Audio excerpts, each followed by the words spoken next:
Earth signs, tignan po natin kung ano ang mensahe para sa iyo ngayong araw. Keep in mind po na ito ay general reading lamang. So, hindi po lahat ay makaka-relate. So, be open-minded. Sa mga hindi pa po nakasubscribe dito sa ating channel, please subscribe na po kayo and pa-like na din po ng ating video. At sa mga nais naman po mag-avail ng ating private readings at ng ating Evil Eye Amulet, ito po yon.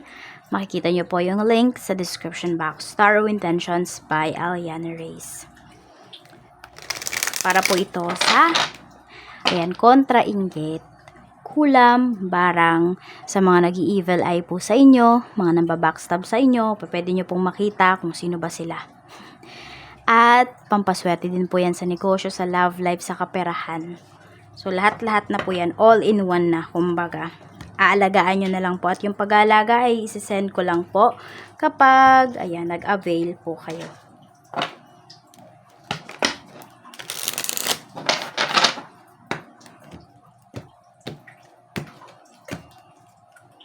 We have missed opportunity. I didn't act when I should have. So, ayan po, may mga pinagsisisihan ba kayo ngayon? Earth sign sa mga decision makings po ninyo in the past months.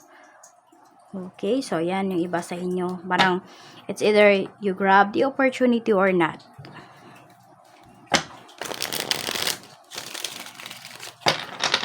Tingnan natin, kamusta ba ang energy mo ngayong araw na ito. Earth signs, Taurus, Virgo, Capricorn. So, we have 9 of coins. So, some of you naman, nandoon yung sobrang confident naman yung iba sa inyo, sa inyong sarili, sa inyong mga decisions. Ayan po. Or pwedeng ito yung pinapakita ninyo sa ibang tao na you are confident na kaya mong lagpasan yung mga problems mo. So, nandun talaga yung will mo. Earth signs. Tignan natin. Tapos, marami din dito pwedeng nakakapansin na mas nagiging blooming ka. Yan, ganyan. Tignan natin your family. We have 10 of coins. Ayan po, maganda yung energy pagdating sa family. We have the Hanged Man. Okay.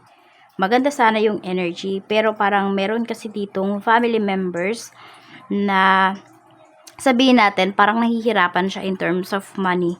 Yes, may pera sa kanya, parang ano ba, meron ka ding family members dito na pwede na lagi siyang nagdadalawang isip. So, lagi niyang napapakawalan yung mga opportunities. So, pwedeng ikaw din to. Ayan, earth signs, pwedeng isa din sa family members mo. Tignan naman natin pagdating sa friends, kamusta naman ang mga kaibigan. So, ayan, na-shuffle ko na po yan. Sa mga friends, we have 3 of cups. So, pwedeng meron invitation coming from a friend. Pwede po din na, ini-invite kayo na lumabas, uminom. Ayan po. Tignan pa natin. Or magchikahan. We have 4 of cups. Kaya lang yung iba sa inyo parang hindi kayo makakasama. Ayan po. So, parang ito yung missed opportunity ninyo. Kasi pwedeng, minsanan lang talaga kayo makalabas sa mga kaibigan mo. Parang, alam mo yun, sayang, hindi kayo makakapunta kasi pwedeng conflict kasi sa sked ninyo. Hindi naman dahil sa umiiwas kayo, kung hindi, meron lang talagang problem. Parang, hindi man problem, pero conflict nga lang po sa inyong sked kasi pwedeng may nauna na nagpa-sked. Parang ganon. So, hindi nyo na matanggihan kasi diba, nakakompromiso na kayo dun sa isang tao na yun eh. Pagdating naman po sa love life. Sa love life, we have 2 of wands at mayroon tayo ditong ace of swords. So, yung iba po sa inyo, pwede na yung inyong karelasyon ay nasa ibang bansa. So, pinapakita naman dito na yung person mo, planning talaga siya, kung ito man ay foreigner, planning naman talaga siya na pumunta dito sa bansa. Tapos yung iba naman sa inyo, yung missed opportunity na to, maaari kasi na, yun nga, minsanan nyo lang din makausap sa isang araw yung person ninyo, parang hindi ba siya dire-diretso and parang nung nag-message siya or tumawag siya, hindi nyo nasagot. Yung parang ganon, so nagsisisi yung iba sa inyo kasi yun nga, hindi ninyo nasagot yung tawag or yung message ng person mo, na late ka, parang ganon. Yun lang naman, medyo sabihin natin na mababaw lang naman na problem ito. At gets naman yan ng person mo, na hindi ka naman laging online, hindi mo naman siya babantayan, yung tipong ganun. So, parang alam mo yun, hindi siya big deal para sa inyong dalawa, hindi siya big deal sa relationship po ninyo. Tignan natin. Pero syempre kung lagi-lagi, 'di ba? Syempre 'yun. Ayun naman, baka magtampo naman sa iyo yung person mo. Pero siguro ipaintindi mo na lang talaga sa kanya. Sabi nga dito, ayan o, communicate with your person regarding sa mga ganyang matters. Check naman natin pagdating sa pera, we have 9 of swords. Yung iba sa inyo na-stress kayo pagdating sa pera. Sinasabi sa inyo dito ni universe, need nyo na pong need nyo nang magtipid, need nyo na pong maging mahigpit pagdating sa inyong kaperahan. So, pwedeng hindi ka din kasi earth signs, hindi na rin biro yung mga gastos ninyo these days. Ayan, kung ano-ano ba yung mga binibili ninyo. Tapos yung iba sa inyo naman, ito pwedeng may naniningil yata sa inyo, parang pinupuntahan pa kayo sa bahay. Yung iba po sa inyo, hindi ko alam kung stress or depressed na ba kayo dahil kayo po ay may utang na parang hindi nyo alam kung saan nyo babayaran. Kasi iba sa inyo pwedeng lumapit na kayo sa mga family members, sa mga relatives, pero pwedeng hindi pa rin, parang feeling mo wala kang aasahan, ganyan. So, isip ka na lang dito ng paraan para magawan mo ng solusyon if ever ikaw man yung may utang dito. Earth signs, ayan, ay stress na yung iba sa inyo pagdating sa kaperahan.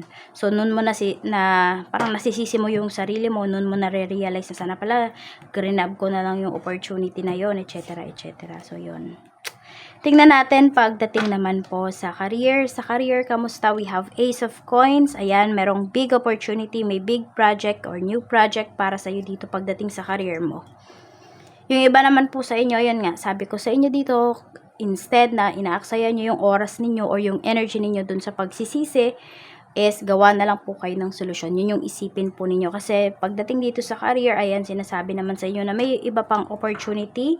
Okay, may iba pang project na i-offer po sa inyo. So, siguro, yan, wag nyo na lang talagang tanggihan if alam mo naman sa sarili mo na kaya mo talagang gawin yung project na yun. Or basta kaya mo siyang i-handle. Ayan o, Queen of Wands, magtiwala ka sa sarili mo. Marami sa inyo ngayon, earth signs, medyo bumababa po yung inyong self-confidence. Kaya, nagda-doubt kayo sa mga decisions ninyo. Balance nyo po yung inyong root chakra. Kain kayo ng actually, we have red candle para sa inyo. Ayan, bagay na bagay yan. Para mabalance din yung inyong root chakra. Pwede rin kayo magsuot ng red na damit. Check po natin pagdating naman sa ayun, kaya din yung iba pala sa inyo, kaya kayo nagkakaproblema sa pera kasi hindi balance yung root chakra ninyo. Okay?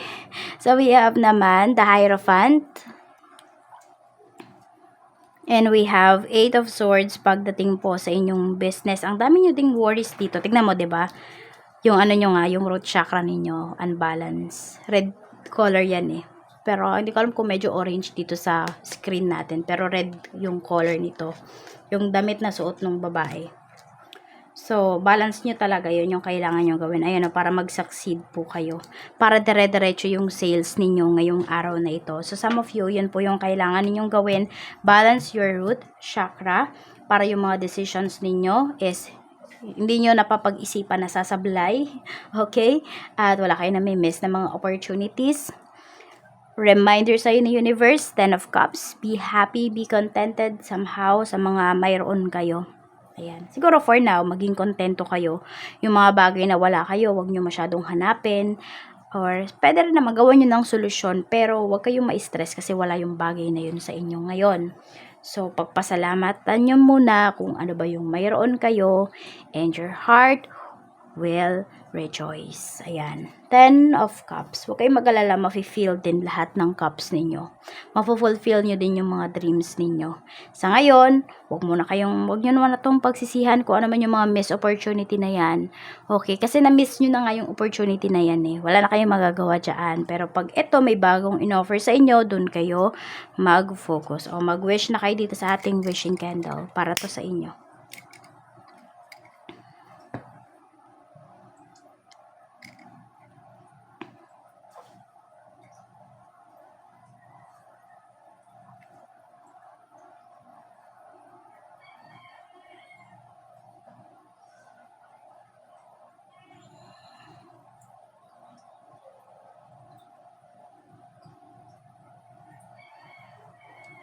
Ito po ang inyong mga lucky numbers, 38, 53, 22,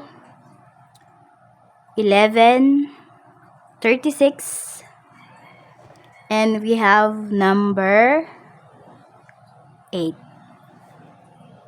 Maraming salamat po sa walang sawang pagsuporta ninyo dito sa aking channel. Ingat po kayo always. Bye-bye!